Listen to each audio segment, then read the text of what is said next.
South beauty Shruti Haasan Kamal Haasan కూతురుగా ఇండస్ట్రీలో entry ఇచ్చి తన సొంత టాలెంట్ తో నిలదొక్కుంది. ఇప్పుడు ఫుల్ బిజీ అనే విషయం తెలిసిందే. అటు తెలుగు, తమిళ్, హిందీ భాషలో సినిమాలు చేసేస్తూ బ్రాండ్ ఎండోర్స్మెంట్ ని కూడా చేసేస్తూ తెగ బిజీగా ఉంటుంది ఈ భామ.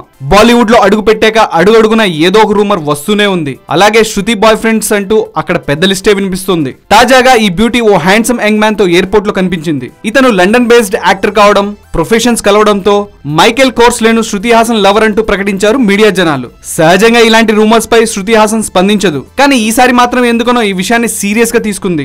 మైకేల్ కు తనకు మధ్య ఏమీ లేదని మైకు పట్టుకుని మరీ అరిచి చెప్పేసింది. జస్ట్ తామిద్దరం మంచి ఫ్రెండ్స్ మాత్రమే అని ఓ పెద్ద క్లారిటీ కూడా ఇచ్చింది. తనకు ఎవరితోనూ రిలేషన్స్ లేవని డీటెయిల్డ్ గా వివరించింది. దీంతో మైకేల్ తో ఈమె చెట్టాపట్టాల సంగతి అంతా జస్ట్ ఫ్రెండ్షిప్ మాత్రమే అని సరిపెట్టుకోవాల్సిన పరిస్థితి వచ్చింది. నా మనసుకు నచ్చిన వాడు దొరికితే మీకు తప్పకుండా చెప్తానంటోంది ఈ గ్లామరస్ బ్యూటీ. ఇక సినిమాల విషయానికి వస్తే వచ్చే నెలలో రిలీజ్ కానున్న పవన్ కళ్యాణ్ మూవీ కాటమరాయుడుతో తెలుగు ఆడియన్స్ ను పలకరించనుంది శృతి హాసన్.